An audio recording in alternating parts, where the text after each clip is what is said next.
Praise the Lord. தேவனாகி கர்த்தர் மனுஷனை பூமியின் மண்ணினாலே உருவாக்கி ஜீவ சுவாசத்தை அவன் ஆசையிலே ஊதினார். மனுஷன் ஜீவாத்மாவானார். கர்த்தருடைய கிருபையினால தான் இன்றைக்கி நம்ம வாழ்கிறோம். ஆண்டவருடைய அந்த சுவாசத்தினால தான் நாம் இன்றைக்கு மூச்சு விடுகிறோம், நாம் வாழ்ந்து கொண்டிருக்கிறோம். இதை நம்ம மறந்து போகக்கூடாது. ஆண்டவர் அவருடைய சாயலாக நம்மளை படைச்சிருக்காங்க. ஆண்டவர் பிதா, குமாரன், பரிசுத்த ஆவியானவராக மூன்றில் ஒன்றாக ஜொலிக்கிறார்.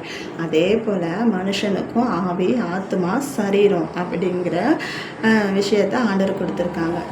ஆவி தன்னை தந்தவரிடத்திற்கு திரும்ப செல்லும். ஆத்மா நியாயத்திற்கப்படும். சரீரம் பார்த்திங்கன்னா மண்ணிலிருந்து எடுக்கப்பட்டதுனால திரும்ப மண்ணுக்கு திரும்பும். அப்போது இன்றைக்கு நம்ம இந்த இடையில் நம்ம வாழக்கூடிய இந்த வாழ்க்கை பார்த்திங்கன்னா ஆண்டவர் கொடுத்ததானது. நமக்கு நம்ம விடுகிற சுவாசம், நம்ம மூச்சு, நம்ம அந்த மூச்சு பார்த்திங்கன்னா ஆண்டவர் கொடுத்தது. ஆண்டவர் கொடுத்த அந்த ஜீவனால் தான் நம்ம வாழ்ந்து கொண்டு இருக்கிறோம். இன்றைக்கி நிறைய பேர் சொல்லலாம், நான் என்னுடைய சொந்த பலத்தினால் நான் எல்லாத்தையும் சம்பாதிக்கிறேன், நான் இன்றைக்கி வாழ்கிறேன்னா என்னுடைய உழைப்பால் தான் நான் வாழ்ந்துக்கிட்டு இருக்கிறேன் அப்படின்னு சொல்லலாம். ஆனால் அந்த உழைப்பால் வாழ்கிறது என்கிறது ஒரு விஷயம். ஆனால் உழைக்கணும் என்கிற அந்த ஒரு விஷயத்தை மனுஷனுக்குள்ளே வச்சதே யாருன்னா ஆண்டவர் தான். ஏன்னா ஆதாமை பார்த்து சொல்கிறாங்க இல்லையா, நீ உன் நிலத்தில் உன் வேர்வை ரத்தமாய் மாறி அதை நிலத்தில் விழுந்து நீ என்ன பண்ணுவ, அதை நிலத்தின் கனியை சாப்பிடுவ அப்படின்னு சொல்லிட்டு சொல்கிறாங்க இல்லையா.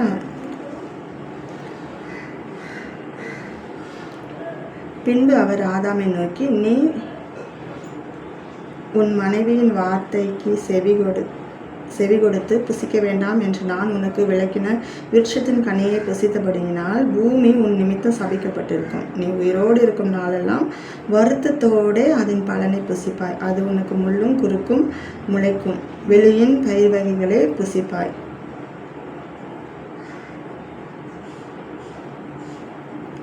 நீ பூமியிலிருந்து எடுக்கப்பட்டபடியால் நீ பூமிக்கு திரும்பும் மட்டும் உன் முகத்தின் வேர்வையால் ஆகாரம் புசிப்பாய். நீ மண்ணாக இருக்கிறாய், மண்ணுக்கு திரும்புவாய். அப்போ இன்றைக்கி நான் உழைக்கிறேன், சம்பாதிக்கிறேன்னு சொல்கிறது கூட ஆண்டவர் மனுஷனுக்குள்ளே வச்ச ஒரு காரியமாக தான் காணப்படுது. ஸோ ஆண்டவரால் தான் நம்ம உழைக்கவும் செல்கிறோம். ஏன்னா ஐஸ்வர்யத்தை சம்பாதிக்கத்தக்கதான பலத்தை யார் கொடுக்குறாங்கன்னா ஆண்டவர் தான் கொடுக்குறாங்க. நம்ம வாழ்கிறோம் ஆண்டவரால் தான். அதை நம்ம மறந்து போகக்கூடாது. நம்ம வாழும் பொழுது ஆண்டவருக்கு பிரியமாக வாழுகிறோமா, அதுதான் ரொம்ப முக்கியமான ஒரு விஷயம். ஏன்னா ஆத்மா நியாயத்திற்குள்ள ஆண்டவர் என்ன பண்ணுவாங்கன்னா கொண்டு வருவாங்க. இன்றைக்கும் கூட நம்ம வாழும் பொழுது ஒரு மனுஷனை குறித்து ஆண்டவர் ஒரு உவமையை சொல்கிறாரு. பின்பு அவர் அவர்களை நோக்கி, பொருளாசையை குறித்து எச்சரிக்கையாக இருங்கள். ஏனெனில் ஒருவனுக்கு எவ்வளவு திரளான ஆஸ்தி இருந்தாலும் அது அவனுக்கு ஜீவன் அல்ல என்றார். ஏன்னா ஜீவன் என்கிற ஒரு விஷயம் ஆண்டவர் நமக்கு கொடுத்ததுன்னு சொல்லிட்டு மறுபடியும் சொல்கிறேன். ஏன்னா ஆண்டவரால் தான் நம்ம வாழ்கிறோம். நமக்கு என்னதான் செல்வம் இருந்தாலும் அது நமக்கு ஜீவனுக்கு அது ஈடாக இருக்காது. அல்லாமலும் ஒரு உமையை அவர்களுக்கு சொன்னார். ஐஸ்வர்யம் உள்ள ஒருவனுடைய நிலம் நன்றாய் விளைந்தது. அப்பொழுது அவன், நான் என்ன செய்வேன், என் தானியங்களை சேர்த்து வைக்கிறதுக்கு இடமில்லையே. நான் ஒன்று செய்வேன், என் களஞ்சியங்களை இடித்து பெரிதாக கட்டி எனக்கு விளைந்த தானியத்தையும் என் பொருட்களையும் அங்கே சேர்த்து வைத்து. அப்போ அந்த மனுஷன் என்ன சொல்கிற பாருங்க, அவ்வளோ திரளான தானியங்கள் பொருட்கள் அந்த பணக்கார மனுஷனுக்கு இருக்குது. அதெல்லாம் சேர்த்து வைக்கிறதுக்கு அவனுக்கிட்ட இருக்கிற இடம் பத்தாமல் அவர் இருக்கிற அந்த களஞ்சியத்தை என்ன பண்ணுறாரா, இடித்து அதை பெருசாக கட்டி அதில் என்ன பண்ண போகிறாராம், தானியத்தையும் பொருட்களையும் சேர்த்து வைத்து. இப்போ பாருங்கள், ஆத்மாவை பார்த்து அந்த மனுஷன் சொல்கிறாப்புல, ஆத்மாவே உனக்காக அநேக வருஷங்களுக்கு அநேக பொருட்கள் சேர்த்து வைக்கப்பட்டிருக்கிறது பாருங்க. ஆத்மாவோட இப்போ அந்த மனுஷன் பேசுகிறாப்புல சேர்த்து வைக்கப்பட்டிருக்கிறது. நீ இளைப்பாரி புசித்து குடித்து பூரிப்பா இரு என்று என் ஆத்மாவோடே சொல்லுவேன் என்று தனக்குள்ளே சிந்தித்து கொண்டு இருக்கிறான். இப்போ அந்த மனுஷன் வந்து ஆத்மா கூட பேசணும். இப்போ அவன் சொல்கிறான் அந்த ஆத்மா கிட்ட, நான் நிறைய வருஷங்களுக்காக சேர்த்து வச்சிருக்கிறேன், நீ புசித்து குடித்து பூரிப்பா இருன்னு நான் என் ஆத்மா கூட சொல்ல போகிறேன் அப்படின்னு சொல்லிட்டு என்னுடைய ஆத்மா கூட பேச போகிறேன்னு சொல்லிட்டு என்ன பண்ணுறாப்புல அந்த மனுஷன் சிந்திக்கிறாப்புல, தனக்குள்ளே என்ன பண்ணுறாப்புல இந்த காரியத்தை குறித்து அவனுக்கு இருக்கிறதான அந்த செல்வங்களை குறித்து என்ன பண்ணுறாப்புல சிந்தித்து கொண்டு இருக்கிறாங்க. அப்படி சிந்திக்கும் பொழுது தேவன் அவனை நோக்கி என்ன பண்ணுறாராம், மதியேடனே உன் ஆத்மா உன்னிடத்திலிருந்து இந்த ராத்திரியில எடுத்துக்கொள்ளப்படும், அப்பொழுது நீ சேகரித்தவைகள் யாருடையதாகும் என்றார். தேவனிடத்தில் ஐஸ்வர்யவானா இராமல் தனக்காகவே பொக்கிஷங்களை சேர்த்து வைக்கிறவன் இப்படியே இருக்கிறான் என்றார். அப்போ எவ்வளோ செல்வங்கள் இருந்தாலும் ஆண்டவர் கொடுத்த ஜீவனை அவர் எடுத்துக்கிட்டாருன்னா, அந்த ஆத்மாவை அவர் எடுத்துக்கிட்டாருன்னா அவன் என்ன பண்ணுவான், அவன் சேர்த்து வைக்கிறதான அந்த ஆஸ்திகள்லாம் யாருடையதாகும்? கண்டிப்பாக எதிர்காலத்துக்கென்று சேர்த்து வைக்கணும். அது ரொம்ப முக்கியமான ஒரு விஷயம். ஏன்னா ஆண்டவரே சொல்லியிருக்காங்க, பிள்ளைகளுக்காக என்ன பண்ணுறாங்களா, பிதாக்கள் தான் சுதந்திரம் சேர்த்து வைக்கிறாங்க. ஸோ எதிர்காலத்திற்கென்று நம்மளுடைய குழந்தைகளுக்காக சேர்த்து வைக்கிறது என்கிறது ரொம்ப முக்கியமான ஒரு காரியம். ஆனால் அது அளவுக்கு அதிகமாக மாறுகிறது. ஆண்டவரை விட்டு நம்ம பின்வாங்கி போகிறதற்கு அது என்ன பண்ணது காரணமாக இருக்குன்னா அதுதான் தப்பு. அது ரொம்ப தப்பான விஷயம். எந்த ஒரு காரியம் நம்ம ஆண்டவரை விட்டு பிரிக்கிறதோ அது அந்த இடத்துல பாவமாக மாறுகிறது. தன் ஜீவனை ஒரு மனுஷன் அந்த உலகத்தையே ஆதாயப்படுத்திக்கிட்டாலும் தன் ஜீவனை நஷ்டப்படுத்தினா அவனுக்கு லாபம் என்ன அப்படின்னு வசனம் கேட்கிறது. இன்னொரு வேதத்தை கூட வாசிக்கலாம். நீதிமொழிகளில் 30வது அதிகாரம் 9வது வசனத்தில், நான் பரிபூரணம் அடைகிறதுனால மறுதளித்து கர்த்தர் யார் என்று சொல்லாதபடிக்கும், தரித்திரப்படுகிறதுனால திருடி என் தேவனுடைய நாமத்தை வீணிலே வழங்காத படிக்கும், என் படியை எனக்கு அளந்து என்னை போஷித்தருளும் அப்படின்னு இந்த வசனம் சொல்லுது. அப்போ பரிபூரணம் அடைகிறது. ஒரு மனுஷனை பார்த்திங்கன்னா ரொம்ப துக்கத்தில் இருக்கும் பொழுது உதவி கிடைக்க வேண்டிய சூழ்நிலையில் ஆண்டவரை நோக்கி பார்க்கிறது என்பது ரொம்ப எளிதான ஒரு விஷயம். ஏன்னா அந்த இடத்துல ஆண்டவர் ஒருவர் தவிர உதவி செய்ய யாரும் இல்லை என்பதை அவங்க நன்றாக அறிந்திருப்பாங்க. அதனால் அந்த இடத்துல பார்த்திங்கன்னா ஆண்டவரை துதித்து அவரை மகிமைப்படுத்துவாங்க, அவருடைய பாதத்தை கெட்டியமாக பிடிச்சிக்குவாங்க. ஆனால் பரிபூரணம் அப்படிங்கிற ஒரு விஷயம் வரும் பொழுது அவங்கள ஆண்டவரை தேடுவாங்களா அப்படின்னா எந்த அளவுக்கு ஆண்டவரை தேடுவாங்க அப்படின்னு சொல்லிட்டு பார்த்தோம்னா அது எந்த அளவுக்குன்றது ஒவ்வொருவரும் ஆராய்ந்து பார்க்கக்கூடிய ஒரு விஷயமா காணப்படுகிறது. அதனால தான் வேதம் சொல்லுது, நான் பரிபூரணம் அடைகிறதுனால எப்போ எனக்கு ஆண்டவர் எல்லாத்தையும் என் வாழ்க்கையில் கொடுத்துருக்குறாங்களோ, எப்போ நான் எப்படிலாம் வாழணும்னு நினைக்கிறேன், எல்லா ஆஸ்தி செல்வம் பொருள் எல்லாம் எனக்கு பரிபூரணமாக இருக்கும் பொழுது, எல்லாமே என்கிட்ட இருக்கும் பொழுது நான் பரிபூரணம் அடைகிறதுனால அந்த நேரத்தில் நான் என்ன பண்ணக்கூடாது, ஆண்டவரை மறுதளித்து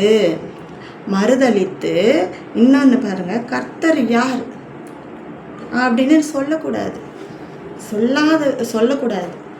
அப்போது நான் பரிபூர்ணம் அடைகிறதுனால மறுதளித்து கர்த்தர் யார் என்று சொல்லாத படிக்கும் அப்படின்னா நம்ம எப்போ நம்ம பரிபூரணத்தில் இருக்கிறோமோ, ஆண்டவர் நம்மளை நிறைவாக ஆசீர்வதிச்சிருக்கிறாரோ அந்த நேரத்தில் நம்ம என்ன பண்ணக்கூடாது, ஆண்டவரை மறுதளிக்கக்கூடாது. ஆண்டவரை மறுதளிக்கும் போது கர்த்தர் யாருன்னு நம்ம என்ன பண்ணக்கூடாது, கேட்கக்கூடாது. ஏன்னா எந்த செல்வமும் எந்த ஆஸ்தியும் அது ஆண்டவர் நமக்கு கொடுத்த ஜீவனுக்கு ஈடானது கிடையாது. நம்ம உலகம் முழுவதையுமே ஆதாயப்படுத்தினாலும் நம்மளோட ஜீவனை நஷ்டப்படுத்தினோன்னா நமக்கு லாபம் இல்லை. ரொம்ப பார்த்திங்கன்னா நம்ம போன வீடியோவில் சொன்ன மாதிரி யோபுடைய காரியத்தில் பார்க்கலாம். யோபு பார்த்திங்கன்னா அவ்வளோ ஒரு செல்வந்தர், ஒரு ராஜா மாதிரி வாழ்ந்தவர். ஆனால் யோபுடைய அந்த வாழ்க்கையில் பார்த்திங்கன்னா எல்லாமே பார்த்திங்கன்னா அவருக்கு என்னென்ன நிறைவுகள் காணப்பட்டதோ எல்லாமே என்ன ஆகுது, ஒரே நாளில் அழிஞ்சு போயிடுது. ஒருத்தர் சொல்லிக்கிட்டு இருக்கிறாரு, எனக்கு இந்த மாதிரி நான் நடந்தது, நான் ஒருவன் மாத்திரம்தான் என்ன பண்ணியிருக்கேன், தப்பி வந்திருக்கேன்னு சொல்லிக்கிட்டு இருக்கும் போதே இன்னொரு ஆள், அவர் சொல்லிக்கிட்டு இருக்கும் போதே இன்னொரு ஆள்.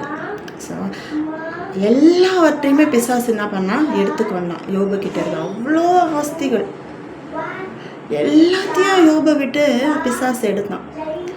ஆனால் ஆண்டவர் எல்லா அதிகாரத்தையும் அந்த யோபுவோடைய அந்த சரீரத்தை கூட தொட்டு யோபுவோட உடம்பு ஃபுல்லாக எப்படி இருந்ததா பருக்களால் நிறைந்திருந்தது. அவர் என்ன பண்ணுறாரு, அந்த வலி தாங்க முடியாமல் அவர் என்ன பண்ணுறாரு, ஓடை எடுத்து தன்னை சுரண்டி கொண்டிருக்கிறாரு. அந்த அளவுக்கு அவன் யோபோட உடம்புல வேதனையை பிசாசு கொடுத்தான். ஆனாலும் ஒரு விஷயத்தை நம்ம நல்லா கவனிக்கணும், ஜீவனை எடுக்கக்கூடிய அந்த அதிகாரத்தை யாருக்கு கொடுக்கலன்னா பிசாசுக்கு கொடுக்கலை. இன்றைக்கும் நம்மளுடைய வாழ்க்கையில் நிறைய கஷ்டங்கள் வரலாம், இழப்புகள் வரலாம், ஒருவேளை நம்ம பரிபூரணமான நிலைமையில் கூட இருக்கலாம். எந்த நிலைமையில் நம்ம இருந்தாலும் ஒரு விஷயம் நம்ம நல்லா புரிஞ்சுக்கணும், நம்ம வாழக்கூடிய வாழ்க்கை, நம்ம விடக்கூடிய மூச்சு யாருடையது, ஆண்டவருடையது என்கிறத நம்ம மறந்தே போகக்கூடாது. நம்ம பரிபூரணமாக இருக்கும்போது நம்ம ஆண்டவரை கண்டிப்பாக துதிக்கணும். நம்ம தாழ்மையில் இருந்தாலும் ஆண்டவரை நம்ம கண்டிப்பாக துதிக்கணும். எந்த நிலைமையில் இருந்தாலுமே நம்ம ஒரு விஷயம் மறக்கவே கூடாது. நம்ம வாழக்கூடிய வாழ்க்கை, நம்ம சுவாசிக்கிற சுவாசம், நம்ம இன்றைக்கி ஜீவனோடு இருக்கிறோன்னு சொன்னாலே அது ஆண்டவருடைய கிருபை மட்டும்தான். ஆண்டவர் அவருடைய சுவாசத்தினால தான் நம்ம இன்றைக்கி என்ன பண்ணுறோம், வாழ்ந்து கொண்டு இருக்கிறோம் அப்படிங்கிறத நிச்சயமாக மறந்து போகக்கூடாது. ஏன்னா நம்ம நிர்மூலமாகாமல் இருக்கிறது தேவனுடைய சுத்த கிருபையாக காணப்படுகிறது. அவர் நம்ம மேலே வைத்த கிருபை பெரியதாய் காணப்படுகிறது. அதனால் நம்ம வாழக்கூடிய இந்த வாழ்க்கையில் நம்ம எப்படி வாழுகிறோம் என்பதை நம்ம ஆராய்ந்து பார்த்து கொள்வோம். இந்த வாழ்க்கையில் நம்மளுடைய கவனங்கள் எது மேலே போகுது, ஆண்டவரை தாண்டி இந்த உலக பிரகாரமாக நம்ம போய்கிட்டு இருக்கோம்னா நம்ம மீண்டுமாக ஆண்டவரிடமாக நம்ம சேர்ந்து கொள்ளணும். ஆண்டவரை துதிக்கணும், ஆண்டவரை மகிமைப்படுத்தணும். நம்ம ஆத்மாவை நம்ம ஒரு நாளும் நஷ்டப்படுத்தக்கூடாது. ஆண்டவர் கொடுத்த இந்த ஜீவனை நம்ம நஷ்டப்படுத்தக்கூடாது. ஏன்னா நம்ம வாழ்கிற வாழ்க்கை ஆண்டவர் கொடுத்த வாழ்க்கை. நம்ம எவ்வளோதான் என் உழைப்பால் சம்பாதிக்கிறேன்னு சொல்லலாம், நான் கஷ்டப்பட்டு கடினமாக உழைச்சி தான் இந்த நிலைமைக்கு வந்திருக்கிறேன்னு சொல்லலாம். ஆனால் அதெல்லாம் உழைக்கிற அளவுக்கு நமக்கு பலன் ஞானத்தெல்லாம் கொடுத்தது யாருன்னா ஆண்டவர் தான். எப்படி பார்த்தாலும் ஆண்டவருடைய தயவு இல்லாமல், அவருடைய கிருபை இல்லாமல், ஆண்டவர் இல்லாமல் நம்ம ஒன்றுமே செய்ய முடியாது. என்னால் அன்றி உங்களால் ஒன்றும் செய்ய கூடாதுன்னு ஆண்டவர் சொல்லியிருக்கார். ஆண்டவர் இல்லைன்னா நம்மளால் எதுவுமே செய்ய முடியாது. ஸோ ஆண்டவரை நம்ம மறந்து போகக்கூடாது. ஆண்டவருக்குள்ளே நம்ம நிலைத்திருப்போம். கர்த்தர் தாமே மகிமைப்படுவாராக.